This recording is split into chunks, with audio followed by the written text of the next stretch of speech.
ayoldan qo'rq deyishadi-ku. Bo'ldi, u ayolning ko'ziga hech narsa ko'rinmaydi. Biz aytishligimiz mumkin, qayerdan menda bu? Qayerdan menda mana shu aktivatsiya bor? Travma orqali, bo'l orqali, yoki og'riq orqali, xiyonat orqali nega men qila olmay yoqiladi? Bu rodovoy kod. Bu irsiy kod.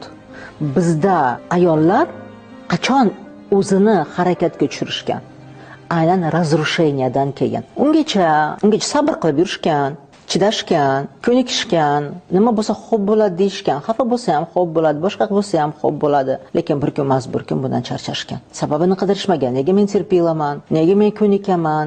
Nega xiyonat qilishsa ham, azob berishsa ham ko'nikaman deyishmagan. Prosta hayot shunaqa ekan. Ayol kishining qismati shunaqa ekan.